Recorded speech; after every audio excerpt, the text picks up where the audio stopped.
Hello aspirants, I am Prasad from Aparajita Coaching Center, Adilabad. I don't want to waste your time. Let's come to the point. How to start? Preparation ఎలా start చేయాలి? Sir మేము కొత్త వాళ్ళం, లేకపోతే already కొంచెం touch ఉంది, but preparation ఎలా start చేయాలి? ఎక్కడ నుండి స్టార్ట్ చేయాలి? ఏ బుక్తో స్టార్ట్ చేయాలి? ఏ టాపిక్తో స్టార్ట్ చేయాలి? ఏ సబ్జెక్ట్తో స్టార్ట్ చేయాలి? హార్డ్ సబ్జెక్టా, ఈజీ సబ్జెక్టా, ఏం అర్థం అవ్వట్లేదు. అలాంటి వాళ్ళకి చాలా యూజ్ అవుతుందండి. చూద్దాం ఒకసారి. అసలు ప్రిపరేషన్ చేయడం అంత ఒక ఎత్తు అయితే, స్టార్ట్ ఎలా చేయాలి, దాని ఎండింగ్ ఎలా క్లోజ్ చేయాలని చెప్పేసి అది మెయిన్ అండి. అది క్రూషల్ రోల్ ప్లే చేస్తుంది. స్టార్టింగ్ అనేది సరిగా లేకపోతే అది ఎక్కడెక్కడికో తీసుకెళ్ళి మిమ్మల్ని వదిలేస్తుంది మళ్ళీ ప్రిపరేషన్లో. సో చాలామంది స్టార్టింగ్ ప్రాపర్ చేయకుండానే, చేయకపోవడం వల్లనే మెయిన్ ఈ సిలబస్ ఏదైతే ఉందో మధ్యలోనే వదిలేసి డ్రాప్ అవుతారు.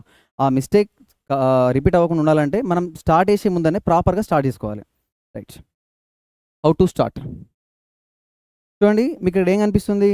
అదేంది సార్ హౌ టు స్టార్ట్ అని సిలబస్ గురించి చెప్తాడు అనుకుంటే సార్ వచ్చేసి ఆమ్లెట్ చూపిస్తాడు అనుకుంటున్నారా? సో అది మెయిన్ ఏంటంటే, సో మనందరికీ కామన్గా తెలిసిన వంటకం ఏంటంటే ఆమ్లెట్ చేయడం. ఆమ్లెట్ చేసే ప్రాసెస్ ఏంటండి?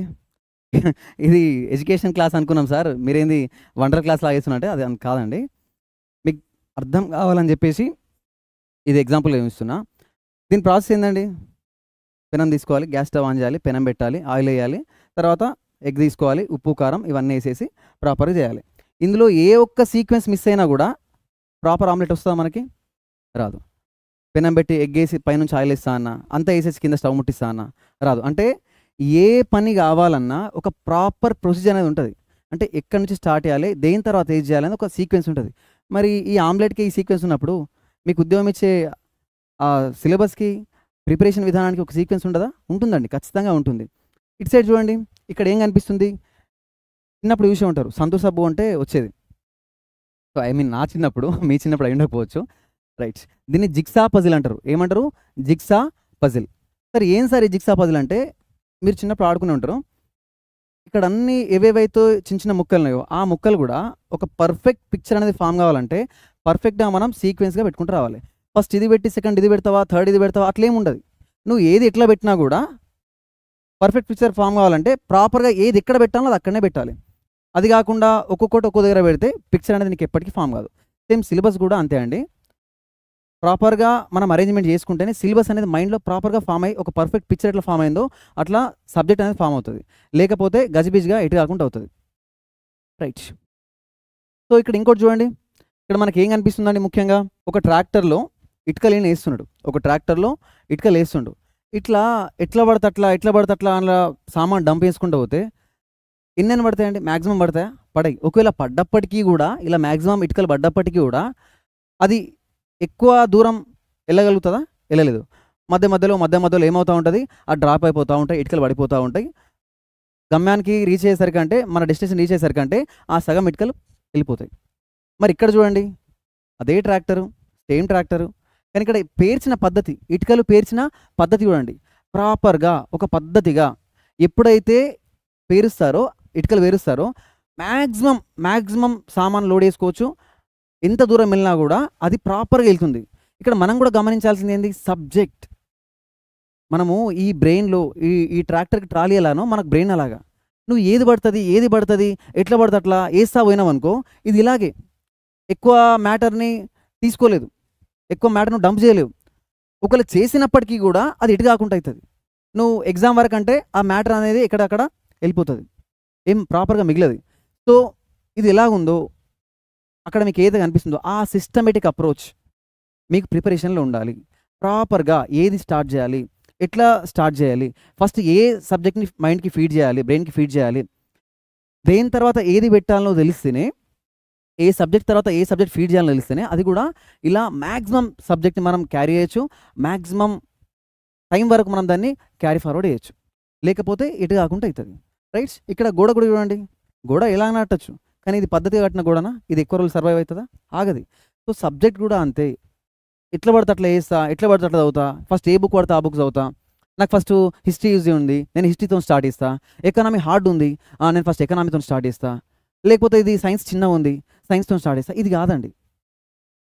మనకి ఇంతకుముందు ఆమ్లెట్ ఎలాగైతే చెప్పినో ఈ స్టడీకి కూడా సేమ్ అట్లనే పద్ధతి ఉంటుంది. ప్రాపర్గా దేంతో స్టార్ట్ చేయాలి, దేంతో ఎండ్ చేయాలనేసి ఒక పద్ధతి అనేది ఉంటుందండి. మీకు అది నేను చెప్తాను, దాన్ని ప్రాపర్గా ఫాలో అవ్వండి. సార్ మీకేం తెలుసు సార్, అంటే ఎట్లా చెప్తున్నారు, దేన్ని బట్టి చెప్తున్నారు, ఏదైనా బుక్లో ఉందా, లేకపోతే మీరే స్వయంగా తయారు చేసిండ్రా, లేకపోతే రాజ్యాంగం ఎక్కడ ఉందా ఇట్లా చదవాలంటే ఎక్కడ ఏం లేదండి. నేను 2014 నుంచి ప్రిపరేషన్లో ఉన్నా. కానిస్టేబుల్ ఎగ్జామ్స్ తీసుకుంటే యూపీఎస్సీ సివిల్ సర్వీసెస్ మెయిన్స్ వరకు రాసుకుంటూ వచ్చిన, అన్ని ఎగ్జామ్స్ చూసిన, ఇప్పటికీ 6 గవర్నమెంట్ జాబ్స్లు క్రాక్ చేసిన. సో మాకు ఆ ప్రిపరేషన్లో, ఈ 10 ఏళ్ళ ప్రిపరేషన్లో, 11 ఏళ్ళ ప్రిపరేషన్లో అర్థం చేసుకున్నది, మాకు తెలిసింది, మేము చూసిన విధానంలో మాకు అర్థమైంది ఏంటంటే, ఓకే చదవడం ఎట్లా పడితే అట్లా చదవడానికి లేదు, ఒక ప్రాపర్ వే ఉంటుంది. అంటే మా ప్రిపరేషన్లో మాకు ఏదైతే ఈజీ అయిందో సో దాన్ని మీకు చెప్పాలనుకుంటున్నా.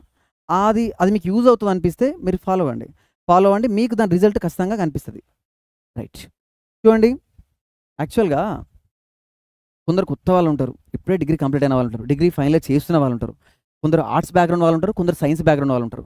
వాళ్ళకి తెలియదు సిలబస్ ఏముంటుంది, గ్రూప్ 2 సిలబస్ ఏముంటుంది, ఎస్ఐకి సిలబస్ ఏముంటుంది, కానిస్టేబుల్కి సిలబస్ ఏముంటుంది, వాళ్ళకి తెలియదు.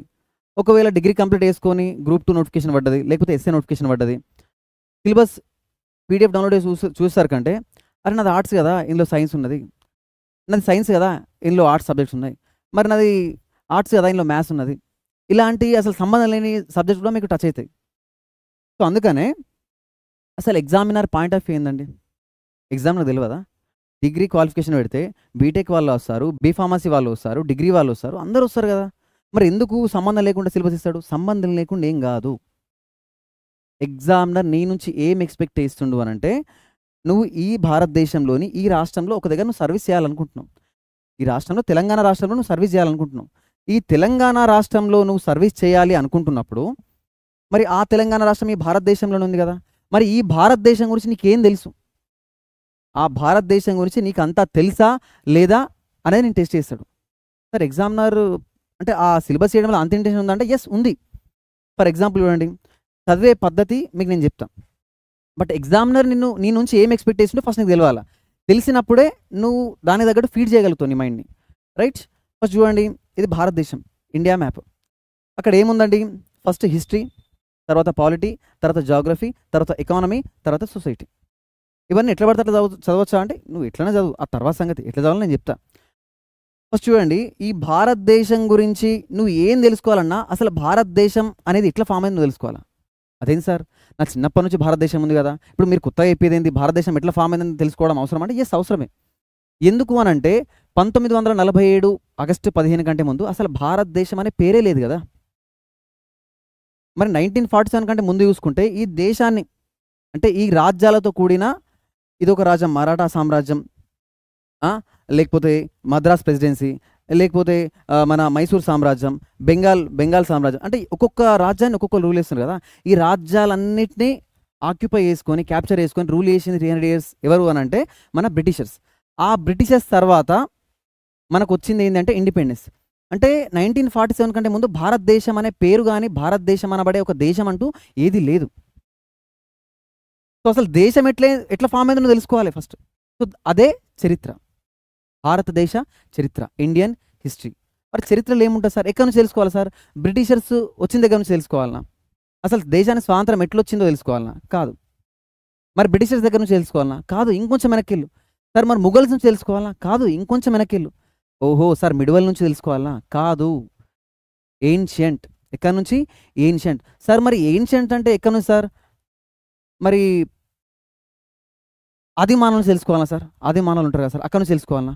మెసోలిథిక్ పీరియడ్ ఇవన్నీ అక్కడ నుంచి తెలుసుకోవాలన్నా? అదంతా అవసరం లేదు. సివిలైజేషన్ ఎక్కడి నుంచి స్టార్ట్ అయింది? సివిలైజేషన్ ఎక్కడి నుంచి స్టార్ట్ అయింది అంటే సివిలైజేషన్ అంటే ఏంటి సార్? ఇప్పుడు ఆదిమ మానవులు కూడా ఈ భారతదేశంలో ఉన్నారు, అంతకుముందు ఉన్నప్పుడు ఒక ప్రాపర్ ఒక ఫ్యామిలీ అనేది ఫామ్ కాలేదు. ఒక దగ్గర సెటిల్మెంట్ అయి ఉండడం అంటే ఒక ఊరు లాగా తయారు చేసుకొని ఆ ఊరిలో కొన్ని కుటుంబాలు తయారు చేసుకొని ఆ కుటుంబాలలో ఒక కుటుంబాన్ని పెట్టుకొని ఉండడం అనేది ఏం లేదు. ఎక్కడో నోమాడిక్ ట్రైబ్స్, నోమాడిక్ లాగా ఎక్కడెక్కడో తిరిగేది, సంచార జీవనం చేసేది.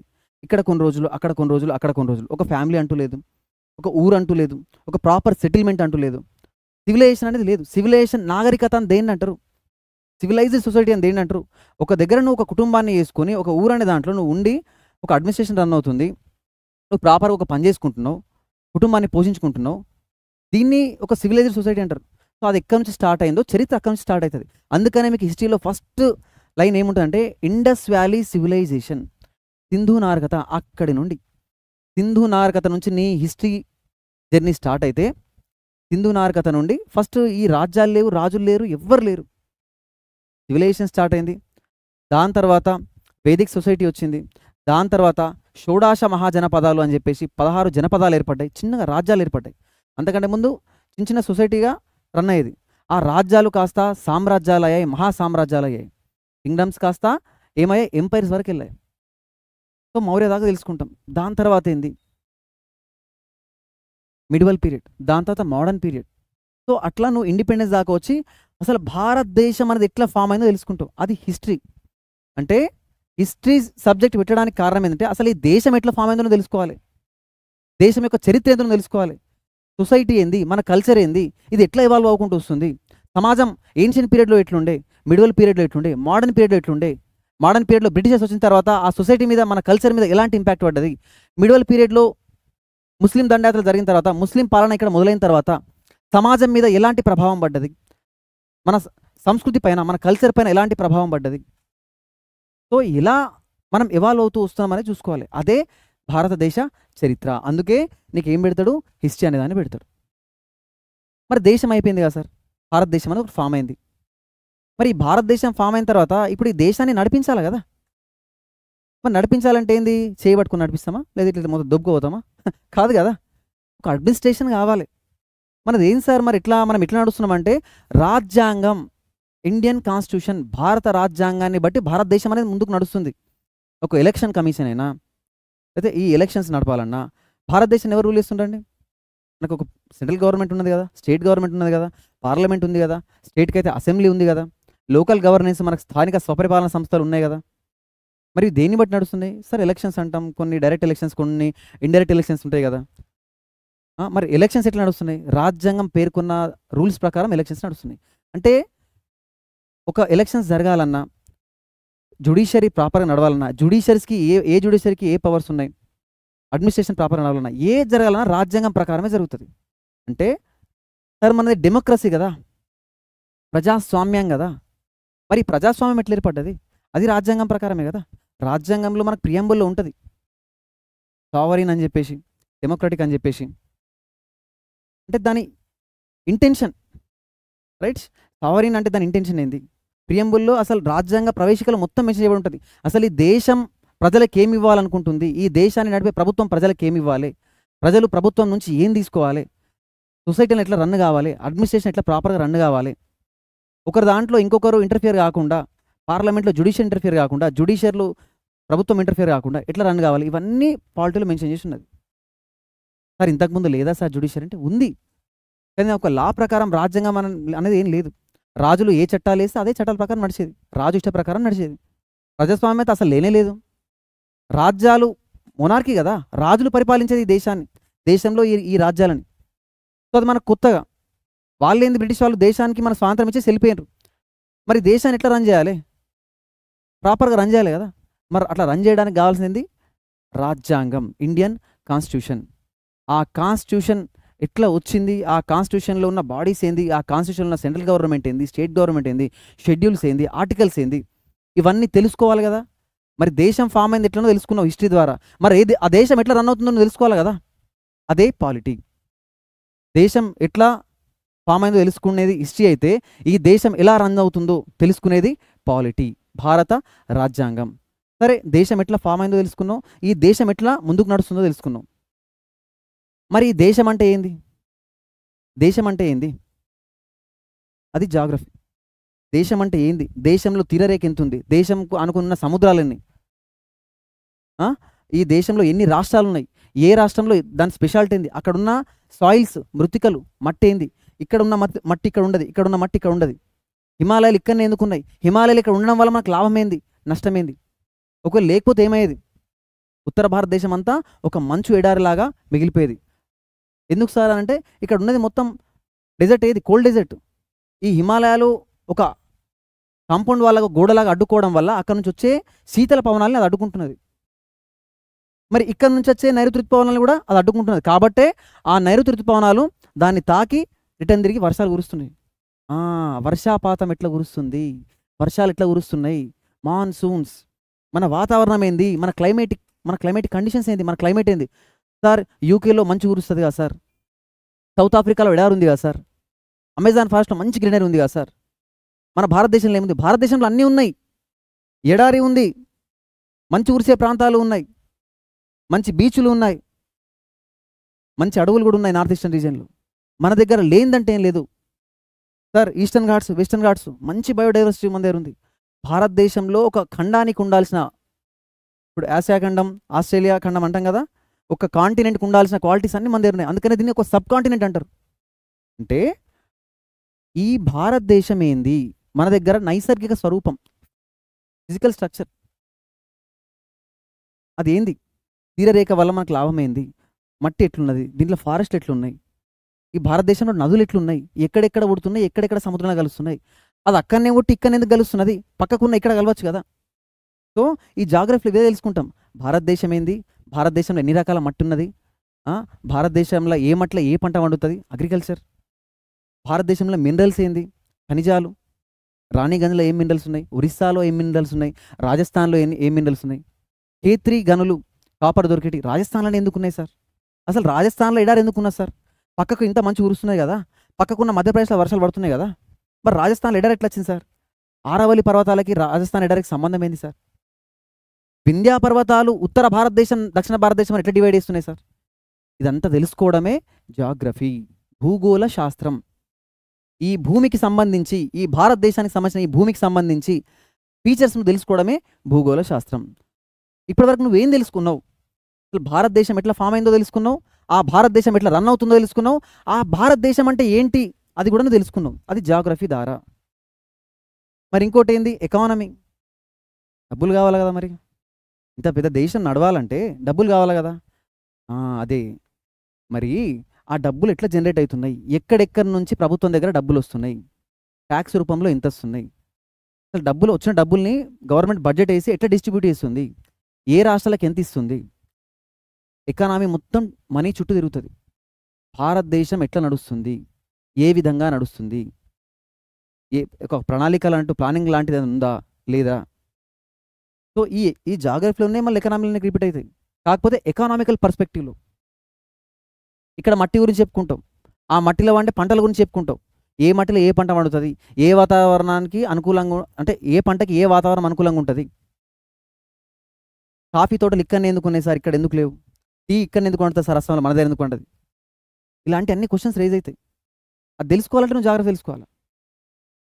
సో అందుకనే ఆ జాగ్రఫీ నుంచి నువ్వు ఎకనామీని ఎట్లా జనరేట్ చేస్తున్నావు, ఆ పంట నుంచి నువ్వు జీడిపి ఎట్లా తీసుకొస్తున్నావు, అది ప్రైమరీ సెక్టర్, వ్యవసాయ రంగం. ఆ వ్యవసాయం ఎట్లా జరగాలో తెలుసుకునేది, ఆ వ్యవసాయం ఏ మట్టిలో చేస్తున్నావు, ఆ వ్యవసాయం అక్కడ ఆ పంట వండడానికి ఎలాంటి మట్టి కావాలి, ఎలాంటి వాతావరణం ఉండాలి, ఎలాంటి ఇరిగేషన్ ఫెసిలిటీస్ ఉండాలి, ఏ రివర్ నుంచి ఎట్లా వాటర్ తీసుకోవాలి, దాని మీద ఎలాంటి డ్యాములు కట్టాలి, అది జాగ్రఫీ అయితే.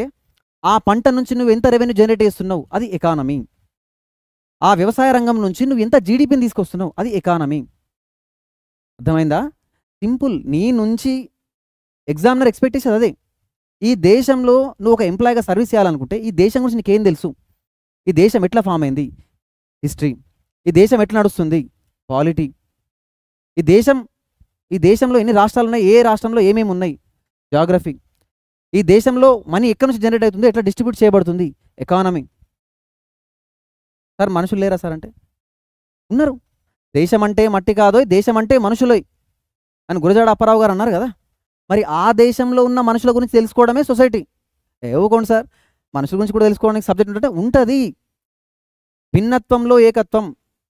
ఎన్నో భిన్నమైన రకాల ప్రజలు ఇక్కడ ఉన్నారు. ఆరియన్స్ ఉన్నారు, మంగోలాయిడ్స్ ఉన్నారు, ద్రవిడియన్స్ ఉన్నారు సౌత్ ఇండియాలో. సో ఇక్కడ అంటే ఎన్ని జాతుల వాళ్ళు ఉన్నారు, ఎన్ని మతాల వాళ్ళు ఉన్నారు, ఎన్ని కులాల వాళ్ళు ఉన్నారు, ఎన్ని గిరిజన తెగలు భారతదేశంలో ఉన్నాయి. కల్చరల్ డైవర్సిటీ, లింగ్విస్టిక్ డైవర్సిటీ, అంటే భాష పరంగా కూడా భిన్నమైన భాషలు ఉన్నాయి, కొన్ని వందల భాషలు ఉన్నాయి. సంస్కృతి పరంగా కొన్ని భిన్నమైన సంస్కృతులు ఉన్నాయి. తెలంగాణలో జరిగినట్టు పెళ్ళి ఆంధ్రప్రదేశ్లో జరగదు, తెలుగు రాష్ట్రాల్లో జరిగినట్టు పెళ్ళి మహారాష్ట్రలో జరగదు. అంటే ఇంత తేడా ఉన్నది చూడండి. కల్చరల్ డైవర్సిటీ, రీజనల్ డైవర్సిటీ, ప్రాంతీయ భేదాలు, మతతత్వం, కులతత్వం, ఎన్నో కులాలు, ఎన్నో మతాలు. అంటే ఈ ఒక్కటే దేశంలో ఇన్ని కులాల వాళ్ళు ఎట్లా బతుకుతున్నారు, ఇన్ని మతాల వాళ్ళు ఎట్లా బతుకుతున్నారు, వాళ్ళ కల్చర్ ఏంది, వాళ్ళ సొసైటీ ఏంది, గిరిజన తెగలు ఉన్నారు కదా వాళ్ళ గురించి ఏంది, అంటే ఆ మనుషుల గురించి, ఆ మనుషుల కులాలు, ఆ మనుషుల మతాలు, ఆ మనుషుల గిరిజన తెగలు, ఆ గిరిజన తెగల కోసం ప్రభుత్వాలు చేస్తున్న పనులు తెలుసుకోవడమే సొసైటీ. సమాజం అంటే ఏందమ్మా? కొన్ని కుటుంబాల కలయిక. కుటుంబం అంటే ఏంది? కొందరు మనుషుల కలయిక. నేను, నా భార్య, పిల్లలు, నా అమ్మ, నా కలిసి కుటుంబం. ఇలాంటి కొన్ని కుటుంబాలు కలిస్తే ఒక సమాజం. సో సమాజానికి మెయిన్ యూనిట్ ఏంది? ఒక ఫ్యామిలీ.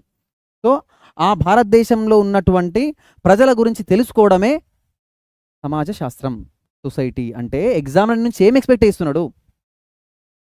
భారతదేశం గురించే, ఓవరాల్గా నీ గురించి, దేశం గురించి ఎక్స్పెక్ట్ చేస్తున్నాడు. సో ఇది ఇండియా వర్షన్లో చూసుకుంటే Indian history, Indian Geography, Indian economy, Indian society. నువ్వు అదే సేమ్ నీ రాష్ట్రం గురించి కూడా నువ్వేం తెలుసుకుంటున్నావు, నీకేం తెలుసు అనేది ఎక్స్పెక్ట్ చేస్తాడు. అంటే నీ రాష్ట్రానికి ఒక చరిత్ర అనేది ఉందా? ఉంటే ఏంది? నీ రాష్ట్రానికి గతం ఉందా? లేకపోతే 2014 తర్వాతనే తెలంగాణ రాష్ట్రం అనేది ఉంది, అంతకుముందు లేదనుకుంటున్నావా? ఉంది. ఏన్షియన్ పీరియడ్ నుంచి చూసుకుంటే, శాతవాహనులు చూసుకుంటే కూడా నీకు చరిత్ర అనేది దొరుకుతుంది. శాతవాహనుల కాలంలో దొరుకుతుంది. ఇక్ష్వాకులు, విష్ణుకుండిన్లు, వీళ్ళందరూ మనం పరిపాలించిన వాళ్ళే. మన రాష్ట్ర చరిత్ర ఏందో నీకు తెలియాలి. కాబట్టి తెలంగాణ హిస్టరీ. మరి చరిత్ర, తెలంగాణ కింద చరిత్ర ఉన్నప్పుడు మరి ఉద్యమం సపరేట్ రాష్ట్రం కోసం ఎందుకు చేయాల్సి వచ్చింది? అది కూడా తెలుసుకోవాలి కదా. మరి అసలు ఈ రాష్ట్రం చరిత్ర తెలుసుకోవడం తెలంగాణ హిస్టరీ అయితే, ఈ రాష్ట్రం ఎలా ఏర్పడింది, ఈ రాష్ట్రం, ఈ తెలంగాణ రాష్ట్రం అనేది ఎలా ఏర్పడింది? అంత ఆషామాషిగా ఏర్పడిందా? ఈ రాష్ట్రం అనేది మన చేతుల్లోకి రావడానికి ఎన్ని ఉద్యమాలు చేయాల్సి వచ్చింది? ఈ రాష్ట్రం అనేది మన చేతుల్లోకి రావడానికి ఎందరో అమరవీరులు వాళ్ళ ప్రాణాలని త్యాగం చేయాల్సి వచ్చింది? ఎలాంటి ఉద్యమాలు చేయాల్సి వచ్చింది? ఇందులో ప్రజల భాగస్వామ్యం ఎంత? అన్ని వర్గాల వాళ్ళు భాగస్వామ్యం అయ్యారా? చదువుకున్న వాళ్ళు భాగస్వామ్యం అయ్యారా, లేదా పక్కకు సరిపోయారా? జర్నలిస్టులు, లాయర్లు, రాజకీయ నాయకులు, కేవలం రాజకీయ నాయకులు మాత్రం ఉద్యమాలు చేసి తీసుకొచ్చిన రాష్ట్రమా? అసలు రాష్ట్రం అనేది ఎందుకు వచ్చింది? రాష్ట్రం అవసరం ఎందుకు ఏర్పడ్డది ఆంధ్రప్రదేశ్లో ఉండగా అని తెలుసుకోవాలి. అయితేనే కదా ఈ రాష్ట్రం ఎంత కష్టపడితే నీ చేతికి వచ్చిందో తెలిస్తే ఈ రాష్ట్రాన్ని నువ్వు అంత ఈ రాష్ట్రానికి నువ్వు అంత విలువిస్తావు. ఈ రాష్ట్రం ఎలా ఏర్పడ్డది, ఎన్ని ప్రాణ త్యాగల మీద ఈ రాష్ట్రం అనేది నీ చేతికి వచ్చిందో నీకు తెలిసినప్పుడే ఈ రాష్ట్రానికి నువ్వు అంత విలువ ఇవ్వగలుగుతావు. అందుకనే రాష్ట్రం ఎలా ఏర్పడ్డది, దాని ఉద్యమ నేపథ్యం ఏంది, రాష్ట్రం గురించి, ఈ రాష్ట్ర ఉద్యమం గురించి పూర్తిగా తెలుసుకోవడమే తెలంగాణ ఉద్యమ చరిత్ర. ఉద్యమం గురించి నువ్వు తెలుసుకోకుండా, రాష్ట్రం ఎంత కష్టపడితే నీ చేతికి వచ్చిందో తెలుసుకోకుండా ఈ తెలంగాణ గురించి నువ్వేం తెలుసుకోలేనట్టే. సో అందుకనే రాష్ట్ర గతం తెలుసుకోవాలంటే తెలంగాణ చరిత్ర అయితే, ఈ రాష్ట్రం ఎలా ఏర్పడ్డదో తెలుసుకోవాలంటే నువ్వు నేర్చుకోవాల్సింది తెలంగాణ ఉద్యమ చరిత్ర. అయితేనే నీకు రాష్ట్ర ఏర్పాటు వరకు నీకు క్లారిటీ వస్తుంది.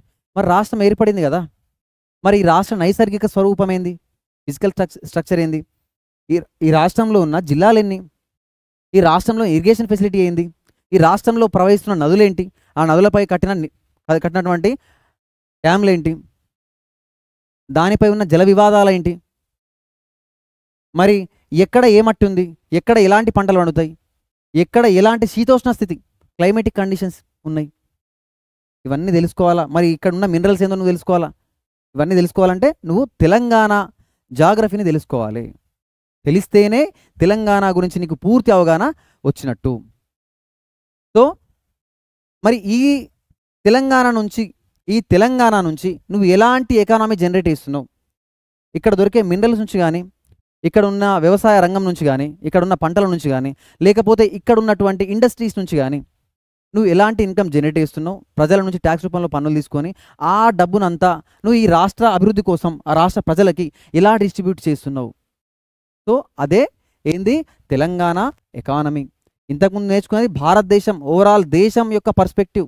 నీ దృష్టికోణం ఎలా ఉండాలి, దేశం ఎలా ఏర్పడింది, దేశం ఎలా రన్ అవుతుంది, దేశం ఏంది, దేశంలో ఎకానమీ ఏంటి, దేశంలో ఉన్న సమాజం ఏంటి.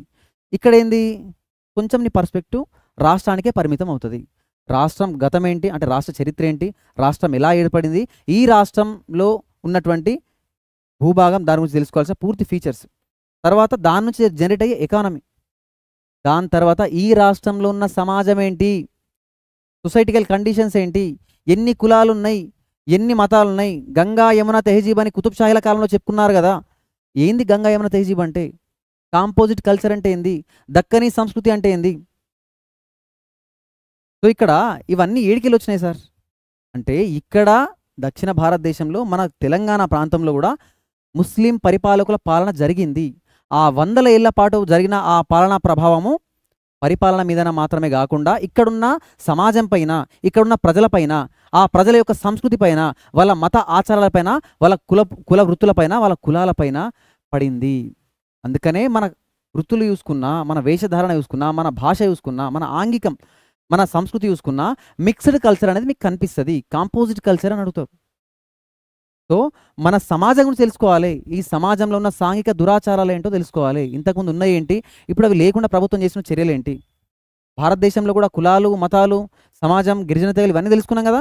అదే సేమ్ ఇక్కడ తెలంగాణ సమాజం ఏంటో తెలుసుకోవాలి. మన సంస్కృతి ఏంటి, మన పండుగలు ఏంటి, మన జాతరలు ఏంటి, మన విలువలు ఏంటి, ఇవన్నీ మనం తెలుసుకుంటాం.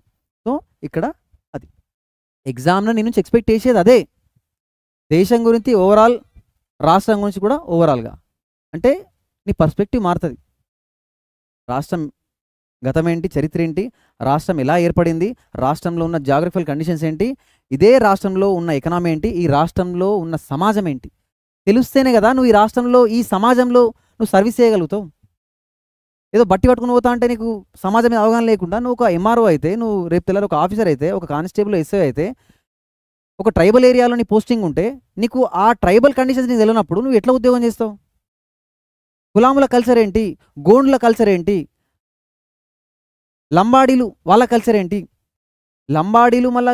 లంబాడీలకు గోండ్లకు మధ్య గొడవ జరుగుతుంది కదా, ఒకప్పుడు జరిగింది కదా, ఎందుకు జరిగింది కావచ్చు, దాని మూలాలేంటి, లంబాడీలు మళ్ళీ గిరిజనులా కాదా అని ఇష్యూ రేజ్ అవుతుంది కదా, మరి ఎందుకు రేజ్ అవుతుంది, నీకు అవన్నీ తెలియాలా అంటే గిరిజనుల గురించి తెలియాలి. గిరిజనుల గురించి తెలియాలంటే ఈ సమాజంలో గిరిజనులు అనే టాపిక్ నువ్వు చదవాలి.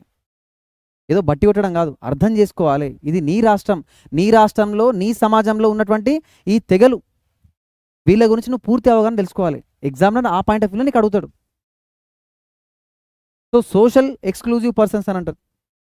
సమాజంలో కులాలు, మతాలే కాదు, గిరిజన తెగలు మాత్రమే కాదు, ఎక్స్క్లూజివ్ పర్సన్స్ అంటే ఎవరు, వికలాంగులు కానీ, వృద్ధులు, పిల్లలు, మహిళలు, ఎయిడ్స్ లాంటి వ్యాధిగ్రస్తులు, సమాజం నుంచి వెలివేయబడ్డటువంటి చెప్పుకోబడుతున్న వీళ్ళ కోసం ప్రభుత్వం ప్రత్యేకంగా ఏం చేస్తుంది, ఏమైనా స్కీమ్స్ ఉన్నాయా, గవర్నమెంట్ తీసుకున్న ఇనిషియేటివ్స్ ఏంది, వాళ్ళకున్న హక్కులేంది, ఇవన్నీ మిక్స్ సమాజంలో వస్తాయి.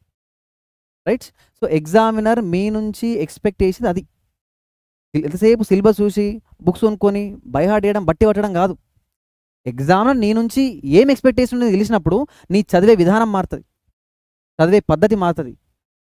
ఏం నేర్చుకోవాలని తెలుస్తుంది. నువ్వు ఏం నేర్చుకోవాలనో, ఏది చదవాలనో, ఏది అర్థం చేసుకోవాలో నీకు తెలిసినప్పుడే ఎగ్జామినర్ ఎక్కడి నుంచి క్వశ్చన్ చేస్తాడు, ఎగ్జామినర్ ఎలా ప్రశ్నిస్తాడు అనేది తెలిసినప్పుడే నువ్వు కరెక్ట్ ఆన్సర్, నువ్వు ఎగ్జామ్ని క్రాక్ చేయగలుగుతావు. అది తెలియాలంటే సిలబస్ లాగా కాదు, ఏం ఎక్స్పెక్టేషన్ నీకు తెలియాలా. సో దాని నుంచి మనం అది చెప్పుకున్నాం. సో నెక్స్ట్ చూసుకుంటే, సార్ ఏం సార్ మరి, సరే ఇలా చదవాలనో తెలిసింది, ఏం చదవాలనో తెలిసింది, మరి చదివే పద్ధతి ఏంది సార్, మనం ఫస్ట్ చెప్పుకున్నాం కదా, ఇక్కడ ట్రాక్టర్ లోడ్ వేసి చెప్పుకున్నాము, అక్కడ ఆమ్లెట్ పెట్టి చెప్పుకున్నాం, జిక్సా పజిల్ వేసి కూడా చెప్పుకున్నాం. సరే మరి ఓకే, నేను ఎట్లా స్టార్ట్ చేయాలి సార్, హిస్టరీ నుంచి స్టార్ట్ చేయాలన్నా, జాగ్రఫీ నుంచి స్టార్ట్ చేయాలన్నా, మనకు ఎకనామీ టఫ్ కదా, ఎకనామీ నుంచి స్టార్ట్ చేయాలన్నా, సమాజం ఈజీగా సార్, మరి సమాజ శాస్త్రం, సోషల్ నుంచి స్టార్ట్ చేయాలన్నా, గ్రూప్స్ ఆస్పిరెంట్ అయితే. సో జిఎస్కు కూడా చదివేది ఒక పద్ధతి ఉంటుంది. నీకు ఈజీ కావాలనుకుంటే, నీ ప్రిపరేషన్ ఈజీ కావాలనుకుంటే జిఎస్ని కూడా, జనరల్ స్టడీస్ నుంచి ఒక చదివే పద్ధతి ఉంటుంది. అది చూడండి, నేను చెప్తా. ఇందులో కొన్ని ట్విన్ సబ్జెక్ట్స్ ఉంటాయి. సో మీకు ఇంతకుముందు ఏదైతే చెప్పినో, మీరు ఏ సిలబస్లో చూసినా కోర్ టాపిక్స్ ఇవే. గ్రూప్ 2 చూసుకున్నా, గ్రూప్ 1 చూసుకున్నా, గ్రూప్ 3 చూసుకున్నా, గ్రూప్ 4 చూసుకున్నా, ఎస్ఐ చూసుకున్నా, కానిస్టేబుల్ చూసుకున్నా, జనరల్ స్టడీస్లో ఉన్న కోర్ టాపిక్స్ ఇవే. History, polity, geography, economy. Group 2, group 3 అయితే సొసైటీ, ఎస్ఐ, కానిస్టేబుల్ అయితే ఈ 4 కంపల్సరీ ఉండేవి. History, polity, economy, geography. ఏడికి పోయినా జనరల్ స్టడీలు ఉంటాయి, కానీ చదివే పద్ధతి తెలియాలి. అయితే ఈజీ అవుతుంది. ఆ పద్ధతి ఏంటో నేను చెప్తాను. ఇక్కడ చూడండి, ఫస్ట్ మనము ఇండియన్ హిస్టరీతో స్టార్ట్ చేయాలి. ఎందుకు సార్ ఇండియన్ హిస్టరీతో స్టార్ట్ చేయాలి? ఏమైనా రీజనా? ఈజీగా ఉంటుందా అంటే లేదు, అట్లనే మరీ కష్టమేం కూడా కాదు. చిన్నగా ఉంటుందా సార్ అంటే కాదు, బల్కీగా ఉంటుంది, పెద్దగా ఉంటుంది. అందులో 3 భాగాలు మళ్ళా: ప్రాచీన చరిత్ర, మధ్యయుగ చరిత్ర, ఆధునిక చరిత్ర, ఏన్షియంట్, మిడివల్, మోడర్న్. మరి అలాంటప్పుడు పెద్ద బుక్తో ఎందుకు స్టార్ట్ చేస్తున్నాం సార్ అంటే అది సీక్వెన్స్, అట్లనే స్టార్ట్ చేయాలి. ఈ భారతదేశం గురించి నువ్వు ఏం తెలుసుకోవాలన్నా ఫస్ట్ భారతదేశం ఎట్లా ఏర్పడదో తెలుసుకోవాలి కదా. అంటే భారతదేశం నువ్వు చరిత్ర తెలుసుకుంటేనే భారతదేశం ఎట్లా రన్ అవుతుందో పాలిటీ ద్వారా తెలుసుకోగలుగుతావు. ఈ 2 తెలుసుకుంటేనే భారతదేశం జాగ్రఫీ ఏంది, దాని నుంచి జనరేట్ అవుతున్న ఎకానమీ ఏంది. ఈ సీక్వెన్స్ ట్విన్ సబ్జెక్ట్స్ అంటారు. హిస్టరీ, పాలిటీ ట్విన్ సబ్జెక్ట్స్, కవల సబ్జెక్టులు, కవల పిల్లల్లాగా. Geography, economy twin subjects. చదివేటప్పుడు కలిపి చదువుకోవాలి. నేను చెప్తా అది ఎట్లను, రైట్? ఇప్పుడు ఫస్ట్ చూడండి అమ్మా, జాగ్రఫీ మనకు హిస్టరీ నుంచి స్టార్ట్ చేస్తాం కదా, చరిత్ర నుంచి గతం నుంచి మనం చదువుకుంటాం సబ్జెక్ట్ని కూడా. సో గతం అంటే ఇక్కడ ఏంది మనకు చరిత్ర.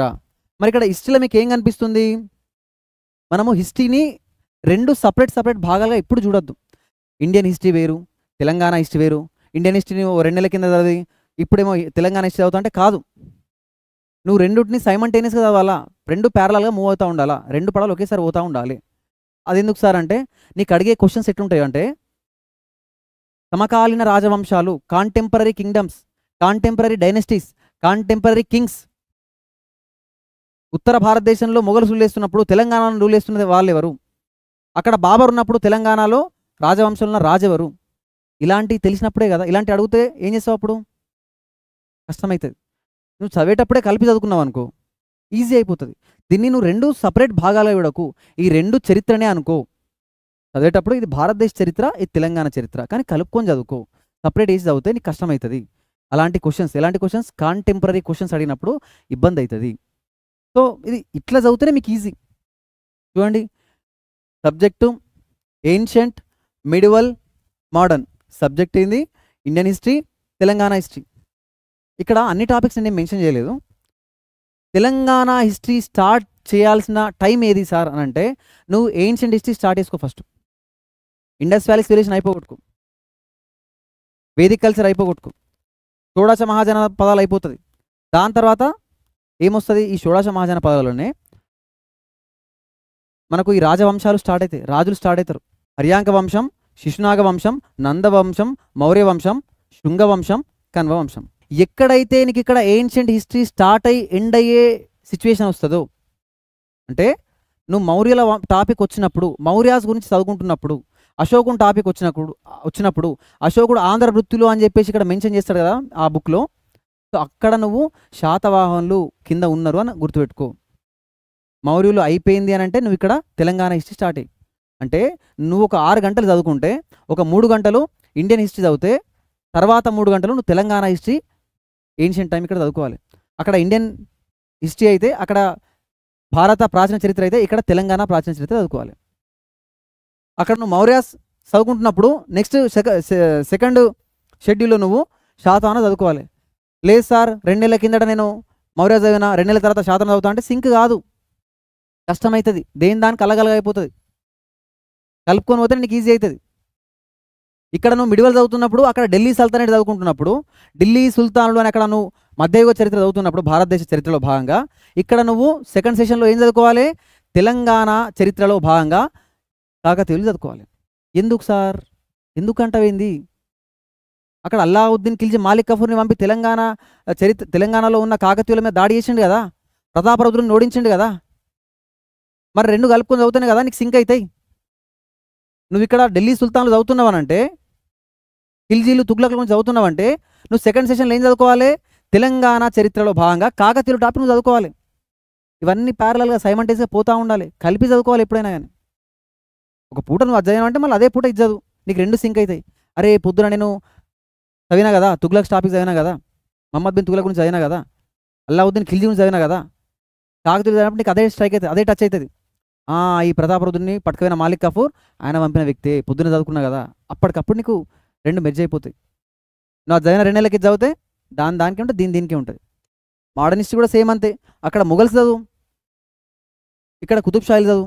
అక్కడ మొఘల్స్ తర్వాత పీరియడ్ అంటే ఔరంగజేబ్ చనిపోయిన తర్వాత 1707 తర్వాత ఫారూక్ సియార్, మహమ్మద్ షా రంగీలా వీళ్ళందరూ వస్తారు కదా, వాళ్ళ టైంలో నువ్వు ఇక్కడ కుతుబ్షాహీ అసఫ్జాయిలు చదువుకో. మొఘల్స్ అవుతున్నావు అనంటే ఇక్కడ నువ్వు కుతుబ్షాహీలు చదువుకోవాలి. ఎందుకు అనంటే నీకు అక్కడ షాజహాన్ గోల్కొండపై దండయాత్ర వేస్తాడు కదా, ఔరంగజేబ్ కూడా గోల్కొండపై దండయాత్ర వేస్తాడు కదా, క్యాప్చర్ చేసుకుంటాడు కదా, ఈ గోల్కొండ రాజ్యాన్ని మొఘల్ సామ్రాజ్యంలో కలిపేసుకుంటాడు కదా. మరి కలిపేసుకుంటాడని నీకు తెలిసినప్పుడు నువ్వు కలిపి చదువుకో కదా. అక్కడ మొఘల్స్ చదువుకో, షాజహాన్ ఔరంగజేబ్ వస్తుందంటే మొఘల్స్ని ఒక స్టేజ్లో ఎండింగ్ వరకు వచ్చినట్టే.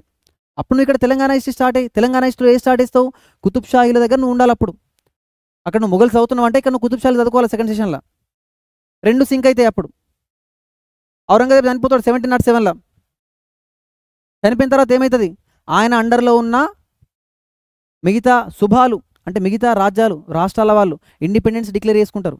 ఇక్కడ అసఫ్జా ఇండిపెండెన్స్ డిక్లేర్ చేసుకొని ఏం చేస్తాడు, కొత్త రాజ్యాన్ని స్థాపిస్తాడు, అసఫ్జాహీ రాజవంశం. అంటే నువ్వు లాటర్ మొఘల్స్ చదువుతున్నావు, మొఘల్స్ తర్వాత ఔరంగజేబ్ తర్వాత మొఘల్స్ తర్వాత ఒక టాపిక్ చదువుతున్నావు, బ్రిటిషర్స్ గురించి చదువుతున్నావు అంటే అదే టైంలో నువ్వు ఇక్కడ అసఫ్జాయిల గురించి చదువుకోవాలి. పొద్దున 1857 రివోల్ట్స్ అయినావంటే ఇక్కడ తుర్రేబాజ్ ఖాన్ టాపిక్ నీకు నడవాలి మధ్యాహ్నం టైంలో. సో చదివినప్పుడు నువ్వు 2 సెషన్లుగా డివైడ్ చేసుకుని ఒక సెషన్లో నువ్వు భారతదేశ చరిత్ర చదివితే ఇంకో సెషన్లో దానికి కాంటెంపరీగా ఉన్న తెలంగాణ చరిత్ర నువ్వు చదువుకోవాలి. అప్పుడు నీకు 2 సైమల్టేనియస్గా అవుతాయి. రాష్ట్రకూటులు అక్కడ వస్తారు, ఇక్కడ వస్తారు. అక్కడ చాళుక్యులు వస్తే ఇక్కడ వేంగి చాళుక్యులు, వేములవాడ చాళుక్యులు, ముదిగొండ చాళుక్యులు అని తెలంగాణ టాపిక్ సింక్ అవుతుంది. సో అందుకే చదివేటప్పుడు తెలంగాణ హిస్టరీ అనేది ఇండియన్ హిస్టరీలో భాగంగానే చదువుకోవాలి. ఇండియన్ హిస్టరీలో నువ్వు ఇక్కడ మధ్యయుగ చరిత్ర మిడివల్ చదువుతున్నావు అంటే సేమ్ నువ్వు తెలంగాణ చరిత్ర కూడా మిడివల్లో ఉండాలి. అక్కడ మోడర్న్ చదువుతున్నావు అంటే ఇంకో సెషన్లో నువ్వు మోడర్న్ ఇక్కడ చదువుకోవాలి. అయితేనే చరిత్ర కంప్లీట్ అయింది అని అంటే నీ దృష్టిలో చరిత్రనే కంప్లీట్ అయింది. ఒక్కసారి పక్కకు వచ్చి చూస్తే ఇక్కడ నీ 2 సబ్జెక్టులు కంప్లీట్ అయినాయి. భారతదేశ చరిత్ర కంప్లీట్ అయిపోయింది, అందులోనే భాగంగా తెలంగాణ చరిత్ర కూడా కంప్లీట్ అయిపోయింది. అలా కలిపి చదివితే నీకు ఈజీ అవుతుంది. సేమ్ చూడండి, ఇగో ఈ ప్యాటర్న్ ఫాలో అవ్వండి. ఈజీగా ఒకే దెబ్బకి 2 పిట్టల్లాగా ఒకే ప్రిపరేషన్లో 2 షెడ్యూల్ వేసుకుంటే 2 సెషన్లు పెట్టుకుంటే 3 గంటలు దీనికి 3 గంటలు దానికి అనుకుంటే ఒకే దెబ్బకి 2 పిట్టల్లాగా ఒకే షెడ్యూల్లో మీకు 2 సబ్జెక్టులు డిటైమ్ అయిపోతాయి. ఎందుకు సార్ అంటే అవి కాంటెంపరీగా చదువుకుంటేనే బెటర్. ఎగ్జామ్లో అడిగే క్వశ్చన్స్ కూడా అట్లనే ఉంటాయి. సో ఇక్కడ చూడండి, నెక్స్ట్ ఏంది, ట్విన్ సబ్జెక్ట్స్ అని చెప్పినా కదా. ట్విన్ సబ్జెక్ట్స్ అంటే ఏంది, కవల సబ్జెక్టులు. ఒకటి చదివినవానంటే ఒకటి స్టార్ట్ చేసినావంటే దాని ఎండింగ్ అనేది ఎట్లుండాలి, ఇంకో సబ్జెక్ట్కి పునాది ఇస్తున్నట్టు ఉండాలి. హిస్టరీ ఎక్కడైపోతుంది, మోడర్న్ హిస్టరీ దగ్గర అయిపోతుంది. మరి మోడర్న్ హిస్టరీ దగ్గర నీ హిస్టరీ అయిపోతుందంటే సార్ మోడర్న్ హిస్టరీ తర్వాత హిస్టరీ అయిపోయింది కదా, మరి నెక్స్ట్ ఏ సబ్జెక్ట్ సార్, మరి జాగ్రఫియా లేకపోతే ఎకానమీ ఏది చదవాలంటే అవసరం లేదు. క్వశ్చన్ వేయాల్సిన పనే లేదు. పాలిటీ చదువుకో. సార్ ఎందుకు సార్ పాలిటీ చదువుకోవాలి, పాలిటీ బుక్లో నీకు ఫస్ట్ చాప్టర్ ఏముంటుంది, భారత రాజ్యాంగపు చారిత్రక నేపథ్యం, historical background of Indian constitution. అంటే ఈ రాజ్యాంగం చదవకంటే ముందు ఈ రాజ్యాంగం యొక్క మూలాలను తెలుసుకోవాలి, ఆరిజిన్ ఎక్కడ స్టార్ట్ అయింది తెలుసుకోవాలి, ఈ రాజ్యాంగం పుట్టుక ఎక్కడ స్టార్ట్ అయింది తెలుసుకోవాలి, రాజ్యాంగం రాయాలన్న ఆలోచన ఎవరికి వచ్చిందో తెలుసుకోవాలి, రాజ్యాంగ పరిషత్ ఎలా ఏర్పడ్డదో తెలుసుకోవాలి, రాజ్యాంగ పరిషత్తులో భాగంగా కమిటీలు ఎలా ఏర్పడ్డాయి, అంబేద్కర్ చేతిలో ఉన్నటువంటి డ్రాఫ్టింగ్ కమిటీ ఎలా రన్ అయింది, ఇవన్నీ చరిత్రలోనే వస్తాయి. ఏ చరిత్ర సార్ అంటే మోడర్న్ హిస్టరీలో వస్తాయి. నీకు ఆధునిక చరిత్రలో భాగంగా ఏమేమి వస్తాయి, బ్రిటిష్ అడ్మినిస్ట్రేషన్లో చూసుకుంటే 1773 రెగ్యులేటింగ్ యాక్ట్, 1935 1935 భారత ప్రభుత్వ చట్టం, 1947 చట్టం, ఆ చట్టాలలో భాగంగా నువ్వు పాలిటీ స్టార్ట్ అయింది అనుకోవాలి. నువ్వు మోడర్న్ హిస్టరీలో రెగ్యులేటింగ్ యాక్ట్స్ అవుతున్నావు అంటే బ్యాక్గ్రౌండ్లో ఏమనుకోవాలి, ఓహో పాలిటిక్స్ సంబంధించిన మూలాలు ఇక్కడ స్టార్ట్ అయినాయి అని అర్థం చేసుకోవాలి. 1853 యాక్ట్ని మినీ పార్లమెంట్ ఎందుకు అంటారు, ఇక్కడ నీకు మినీ పార్లమెంట్ ఎట్లా ఫామ్ అయిందో తెలిస్తేనే నువ్వు అక్కడ పార్లమెంట్ సబ్జెక్ట్లో చదివేటప్పుడు పాలిటీలో అసలు ఈ పార్లమెంట్ అనే భావన ఎక్కడ మొదలైంది భారతదేశంలో నీకు తెలుస్తుంది. అందుకనే మోడర్న్ హిస్టరీలో నీకు రెగ్యులేటింగ్ యాక్ట్స్ వచ్చినాయనంటే ఇదే టాపిక్ నీకు మళ్ళీ పాలిటీ స్టార్టింగ్లో ఉంటుంది. అంటే మోడర్న్ హిస్టరీ తర్వాత ఇంటనే పాలిటీ స్టార్ట్ చేయాలి. ఇక్కడ నువ్వు ఏమనుకోవాలంటే ఒక యాజ్ ఎన్ యాస్పిరెంట్గా హిస్టరీ అయిపోయింది పాలిటీ స్టార్ట్ చేస్తున్నా అంటే ఇంకో సబ్జెక్ట్ స్టార్ట్ చేస్తున్నా నువ్వు అనుకుంటావు. కానీ ఇంటర్నల్గా ఏంది, అది ఇంకో సబ్జెక్ట్ కాదు, కంటిన్యూయేషన్. ఏ కంటిన్యూషన్? మోడర్న్ హిస్టరీలో నీకు భారతదేశం స్వాతంత్రం వచ్చింది అంటే మోడర్న్ హిస్టరీ క్లోజ్ అవుతుంది. మరి ఆ స్వాతంత్రం వచ్చిన తర్వాత ఆ భారతదేశం ఎట్లా రన్ అవుతుంది అని తెలిపేది ఇండియన్ పాలిటీ. అంటే అది కంటిన్యూషనే. అందుకే దాన్ని ట్విన్ సబ్జెక్ట్స్ అంటారు. కలిపి చదువుకుంటూ వెళ్ళిపోవాలి మనం.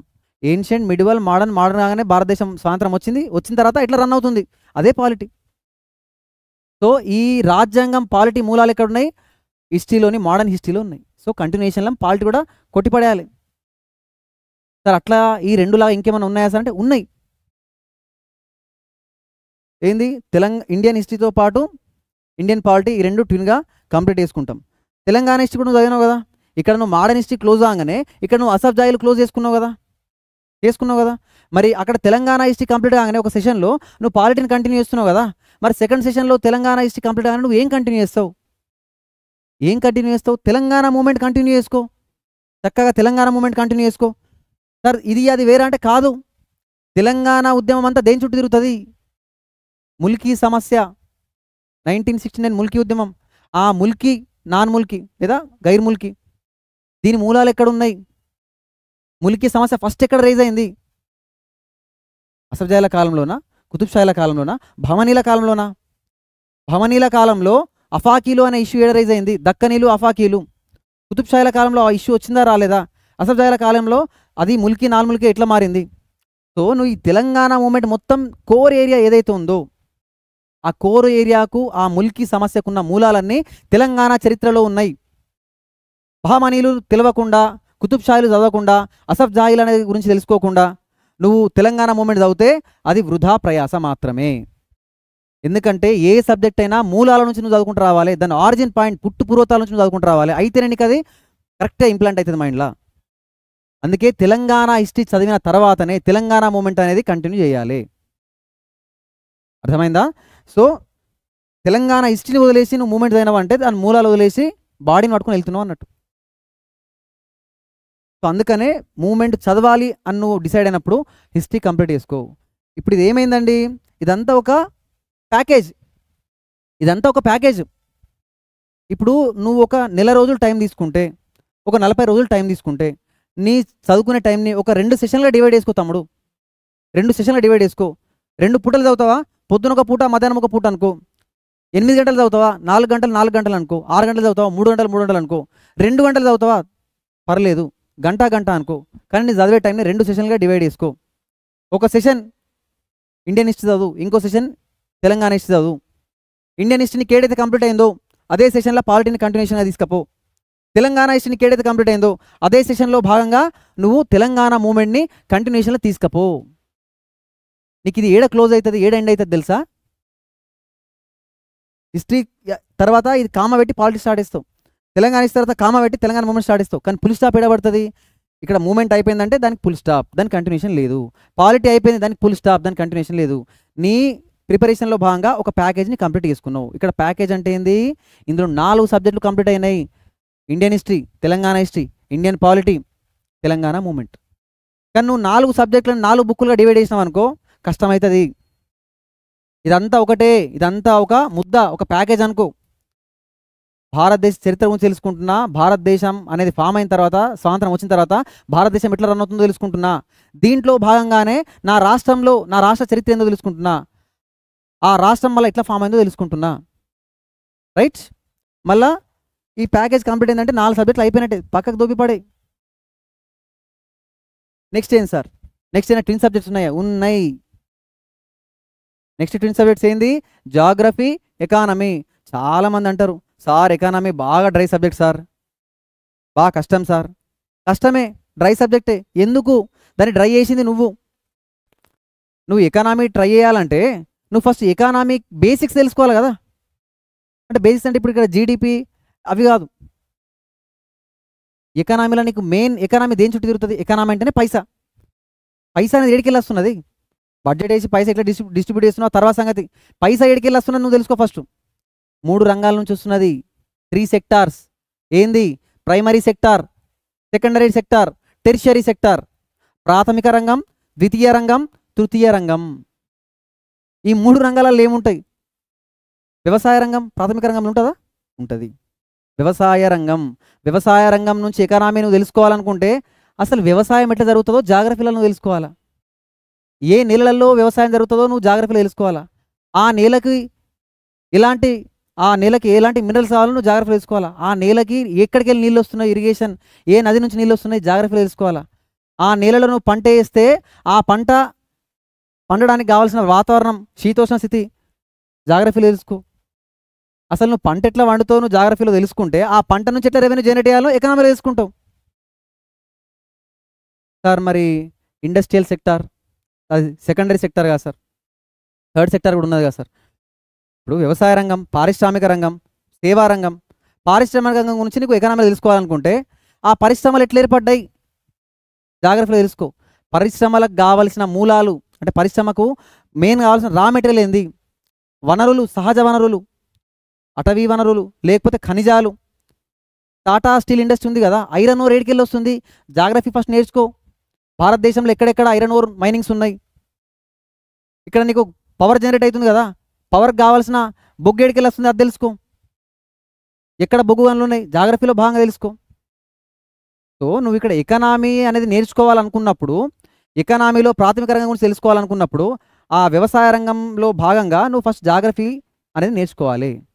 ఫస్ట్ నువ్వు జాగ్రఫీతోని స్టార్ట్ చేయాలి. నువ్వు ఎకనామీకి పర్ఫెక్ట్ రావాలన్నా, వ్యవసాయ రంగం గురించి పూర్తిగా నువ్వు సారం మిండుకోవాలన్నా వ్యవసాయ రంగం మూలాలు జాగ్రఫీలు ఉన్నాయి. పారిశ్రామిక రంగానికి సంబంధించిన మూలాలు, ఆరిజిన్ మొత్తం నీకు జాగ్రఫీలు ఉంటుంది. సో నువ్వు జాగ్రఫీ నేర్చుకున్న తర్వాతనే ఎకనామీని చేతపట్టు. జాగ్రఫీని వదిలేసి ఎకనామీ పట్టుకున్నావా నీకదే డ్రై సబ్జెక్ట్, కష్టమవుతుంది. సో ఫస్ట్ నువ్వు జాగ్రఫీని కంప్లీట్ చేసుకో. సార్ మరి జాగ్రఫీలు ఏముంటాయి తమ్ముడు? ఏముండయి. మళ్ళీ మనం ఇంతకుముందు ఫస్ట్ ప్యాకేజ్లో ఏం నేర్చుకున్నాము? Indian history, Telangana history, polity, Telangana movement. ఒక ప్యాకేజ్ అయిపోయిందా? ఇది సెకండ్ ప్యాకేజ్. ఒక ప్యాకేజ్లో 4 సబ్జెక్టులు అయిపోయినాయి. ఈ సెకండ్ ప్యాకేజ్. ఇందులో ఏముంటుంది? Indian geography, Telangana geography, Indian economy, Telangana economy. ఇవి 4 బుక్కులు కాదు, మళ్ళా ఇది ఒక ప్యాకేజు అనుకొని నడవాలి. నువ్వు చదవాల్సింది ఏంది? నువ్వు ఎప్పుడైనా దాన్ని విడివిడిగా వేసి పెద్ద కుప్పలాగా వేయద్దు. అన్నింటిని కలిపి ఒక ముద్దలాగా వేయు. నువ్వు పట్టుకోవాల్సింది ఇప్పుడు ఒక 30 జతల బట్టలు ఉన్నాయి, అన్నింటిని కలిపి ముళ్ళ కడితే పట్టుకోవడం నీకు ఈజీ అవుతుంది. అన్నింటి పే మీద వేసుకుంటే ఇంత పెద్ద బతుకమ్మ లెక్క బట్టల మీద వేసుకుని కూడా అవుతుంది. సో సిలబస్ కూడా అంతే. 10 సబ్జెక్టులు ఉన్నాయి, 10 బుక్కులని అవసరం లేదు. 2 డివైడ్ అయ్యి, నువ్వు 2 భాగాలు డివైడ్ అయ్యి 2 ప్యాకేజీలు వేసుకో. ఫస్ట్ ప్యాకేజ్ 4 సబ్జెక్టులు ఫట్, Indian history, Telangana history, polity, Telangana movement పక్కకు సరిపోయి. సెకండ్ ప్యాకేజ్ ఓపెన్ చేయి. సెకండ్ ప్యాకేజ్లో ఏమున్నది? పార్సల్ ఏమున్నది? Indian geography, Telangana geography, Indian economy, Telangana economy. Second package అయిపోయిందా? ఇక మిగిలింది ఏం లేదు. మెయిన్ కోర్స్ తిని ఊకున్నావంటే డెజర్ట్ చిన్నగా ఓడిచిపోతావు. చిన్న గిన్నె స్వీట్ తింటూ మీల్స్ క్లోజ్ చేస్తావు. అదేంది? సైన్స్ కానీ, జనరల్ సైన్స్ కానీ, ఇంగ్లీష్ కానీ, ఇలాంటి చిన్న చిన్న టాపిక్స్. మెయిన్ ఇది కదా, ఇది మెయిన్ కదా. సో రెండో ప్యాకేజ్ గురించి మనం మాట్లాడుకుందాం. ఇక్కడ చూడండి, ఇండియన్ జాగ్రఫీలో ఏమున్నది? ఫిజికల్ స్ట్రక్చర్, భారతదేశ నైసర్గిక స్వరూపం, క్లైమేట్, శీతోష్ణ స్థితి, మృత్తికలు, మట్టి. చెప్పిన ఫస్ట్ ఎక్కడెక్కడ ఏమేమి మట్టి ఉన్నది? 8 రకాల మట్ట, 9 రకాల మట్ట. ఏమేమి నదులు ఉన్నాయి, ఎక్కడెక్కడ పుట్టినాయి, ఎక్కడెక్కడ ప్రవహిస్తున్నాయి, ఏ రాష్ట్రాల పొంటి ప్రవహిస్తున్నాయి, ఏ సముద్రంలో కలుస్తున్నాయి, ఆ నదుల మీద కట్టిన ఆనకట్టలేంది, ఇరిగేషన్ ఏంది, దాన్ని మనం ఎట్లా వాడుకుంటున్నాం, మళ్ళీ ఏ ప్రణాళికలో భాగంగా ఏ ప్రాజెక్ట్ని కట్టిండ్రు, ఎకనామిక్ టచ్ అవుతుంది. మళ్ళీ అగ్రికల్చర్, వ్యవసాయ రంగం. చెప్పినా కదా, ఎకనామీలను వ్యవసాయ రంగం చదవాలంటే ఫస్ట్ నువ్వు జాగ్రఫీలో వ్యవసాయ రంగం మూలాలు తెలుసుకో. వ్యవసాయం ఎట్లా జరుగుతుందో తెలుసుకో, మట్టి గురించి తెలుసుకో, వాతావరణం గురించి తెలుసుకో, వర్షాపాతం గురించి తెలుసుకో. అయితేనే ఆ వ్యవసాయంలో నువ్వు ఎట్లా మనీ జనరేట్ చేస్తున్నావు తెలుస్తుంది. ఫారెస్ట్, అడవులు. ఇక్కడ నువ్వు అడవులు ఎక్కడెక్కడ ఎలాంటి అడవులు తెలుస్తాయి. సతత హరిత అరణ్యాలు, ఆకురాల్చు అడవులు, మరి ఇవన్నీ ఉన్నాయి కదా. మరి ఈ అడవిల నుంచి నువ్వు ఎలాంటి ప్రొడక్ట్స్ సేకరించి ఎట్లా అమ్ముతున్నావు, ఎట్లా పైసలు సంపాదిస్తున్నావు, అది ఎకనామీ. సో ఇండస్ట్రియల్ సెక్టార్, పారిశ్రామిక రంగం, ఇండియన్ జాగ్రఫీలో భాగంగా భారత పారిశ్రామిక రంగం. ఖనిజాలు ఏంది? ఎనర్జీ. ఏ ఎనర్జీ? బూస్ట్ దాకా తెచ్చే ఎనర్జీ కాదు. Power sector, solar energy. మన దీంట్లో ఇంకేమొస్తుంది? Tidal energy, hydro power. Current ఎట్లా ఉడుతున్నది? కరెంట్ ఏడికెళ్ళి ఉడుతున్నది? బొగ్గు తీసుకుంటున్నాం, బొగ్గుని తీసుకొని అక్కడ థర్మల్ పవర్ ప్లాంట్లు వేస్తున్నాం, ఆ బొగ్గుని హీట్ చేసి ఆ బొగ్గు నుంచి మళ్ళీ ఆ వేడి నుంచి మళ్ళీ కరెంట్ జనరేట్ చేస్తున్నాం. మరి ఎనర్జీ రీసోర్స్ సేమ్ నీకు కొంచెం ఎకనామీ కూడా టచ్ అవుతుంది. సర్వీస్ సెక్టర్ సేవారంగం, దాని తర్వాత ఏంది ట్రాన్స్పోర్ట్, పాపులేషన్ జనాభా, అర్బనైజేషన్ పట్టణీకరణ, ఊర్లు పట్టణాలు ఎట్లా మారుతున్నాయి. సో ఇది నీకు ఇండియన్ జాగ్రఫీలో మెయిన్, అన్నీ చెప్పలే కొన్ని. ఇదే చదివేటప్పుడు నువ్వు సెకండ్ సెషన్లో ఏం చేస్తావు, ఇదే 2 సెషన్లు ఉన్నాయి కదా డైలీ. ఒక సెషన్లో నువ్వు ఇండియన్ జాగ్రఫీ చదువుకో, అదే సెషన్లో మళ్ళీ సెకండ్ సెషన్లో తెలంగాణ జాగ్రఫీ చదువుకో. అక్కడ భారతదేశ నైసర్గిక స్వరూపం చదువుకున్నావా, సెకండ్ సెషన్లో బ్రేక్ ఇచ్చి తెలంగాణ నైసర్గిక స్వరూపం చదువుకో. ఏ అక్షాంశాల మధ్య ఉన్నది, ఏ రేఖాంశాల మధ్య ఉన్నది, అక్కడ ఎన్ని రాష్ట్రాలు ఉన్నాయో ఇక్కడ ఎన్ని జిల్లాలు ఉన్నాయి, మన శీతోష్ణ స్థితి ఏంది రాష్ట్రానికి సంబంధించింది. అక్కడ ఇండియాలో నువ్వు ఏది చదువుతున్నావో పొద్దుగల, ఇండియాలో పొద్దున ఇండియన్ సాయిల్స్ అవుతే ఇక్కడ తెలంగాణలో ఏమేమి మట్టినో చూసుకో. అక్కడ ఏమేమి రివర్స్ ఉన్నాయో ఇండియాలో భాగంగా చూసుకుంటే ఇక్కడ తెలంగాణలో ఏమేమి నదులు ప్రవహిస్తున్నాయి, ఆ నదుల మీద కట్టిన ఆనకట్టలేంది, మనకు వచ్చిన ఇరిగేషన్ ఏంది, కాళేశ్వరం ఏంది, ఇవన్నీ చూసుకో. నీకు అప్పుడు 2 వేరు అనిపించాయి. ఒకటి బ్రాడ్ పర్స్పెక్టివ్లో భారతదేశంలో భాగంగా చదువుకుంటే, ఇంకోటి చిన్నగా మన రాష్ట్రంలో ఏం జరుగుతుందో చూసుకుంటాం. సేమ్ ఉంటుంది. ఒక సెషన్లను భారతదేశం గురించి చదువుకుంటే అదే సెకండ్ సెషన్లో రాష్ట్రం గురించి నేర్చుకుంటాం. భారత భూగోళ శాస్త్రం అయితే ఇది తెలంగాణ భూగోళ శాస్త్రం. జాగ్రఫీ పర్స్పెక్టివ్ మారుతుంది అంతే, ప్యారలల్గా అయిపోతుంది. సార్ మరి ఎందుకు సార్ మరి ఫస్ట్ జాగ్రఫీ అయినాక ఎకానమీ అన్నారంటే, తమ్ముడు ఎకానమీలో ఉండే మెయిన్ కోర్ ఏరియాస్ ఇవే: agriculture, industrial sector, service sector, demography. మన గ్రూప్ 2లో సపరేట్ ఒక చాప్టర్ ఉంది డెమోగ్రఫీ మీద. డెమోగ్రఫీ అంటే మళ్ళీ ఏమనుకున్నారు, ఇవి ఇక్కడున్న పాపులేషనే, ఇక్కడున్న జనాభానే అక్కడ చెప్పిన డెమోగ్రఫీ. అంటే నీకు ఇక్కడ ఉన్న, నీకు ఇక్కడ ఏదైతే ఉందో జాగ్రఫీలో, ఇండియన్ జాగ్రఫీలో, తెలంగాణ జాగ్రఫీలో ఏదైతే నేర్చుకుంటున్నావో, ఈ నేర్చుకున్న దాంట్లో కోర్ టాపిక్సే నీకు ఇక్కడ ఎకానమీలో కనిపిస్తాయి. కాకపోతే పేరు మారుతుంది అంతే. ప్రాథమిక రంగము, ద్వితీయ రంగము, తృతీయ రంగము, primary sector, secondary sector, tertiary sector. వీళ్ళు పాపులేషన్ డెమోగ్రఫీ అంటారు ఎకనామీ టర్మినాలజీలో. సో ఇది మెయిన్ అయితే దీనికి కావాల్సిన బేసిక్స్ అన్ని జాగ్రత్తలో దొరుకుతాయి. అందుకే అది చదువు ఫస్ట్. అది చదివిన తర్వాత అటు సైడ్ వెళ్ళు. ఈడ నీకు ఏమవుతున్నది, ఎట్ ఏ టైం 4 అయిపోతున్నాయి. జాగ్రఫీ ఎప్పుడైతే నీది అయిపోతుందో ఎకానమీ బుక్ అప్పుడు చేతబట్టు. నువ్వు ఇక్కడ ఇండియన్ ఎకానమీ చదువుతున్నావు అంటే సెకండ్ సెషన్లో మళ్ళీ తెలంగాణ ఎకానమీ చదవాలా. ఇండియన్ ఎకానమీలో భాగంగా వ్యవసాయ రంగం గురించి నువ్వు చదువుకుంటే సెకండ్ సెషన్లో ఏం చేయాలా, తెలంగాణలో వ్యవసాయ రంగం గురించి చదువుకోవాలా. ఇండియాలో ఇండస్ట్రియల్ సెక్టర్ చదువుతున్నావు అంటే మళ్ళీ తెలంగాణలో ఇండస్ట్రియల్ సెక్టర్ గురించి చదువుకోవాలా. ప్యారలల్గా సైమల్టేనియస్గా పోవాలా. 2 వేరు ఎప్పుడు అనుకోవద్దు. అట్లా వేస్తే బడన్ అనిపిస్తుంది మళ్ళీ నీకు. మళ్ళీ సీక్వెన్స్ ఎప్పుడు మిస్ అవ్వద్దు. ఇదైనాక అది, అదైనాక ఇది, ఏది పడితే చేసినాం అనుకో, ఫస్ట్ చూపెట్టినా కదా మరి అట్లా అవుతుంది. ఫస్ట్ స్లైడ్లో మనం ఏం చెప్పుకున్నాము, ప్రాపర్గా సబ్జెక్ట్ని ఫ్రేమ్ చేసుకుంటూ పోవాలి. ఇప్పుడు చూడండి, ప్రాపర్గా ఫ్రేమ్ చేస్తేనే సబ్జెక్టు నీకు ఒక ఐడియా వస్తుంది.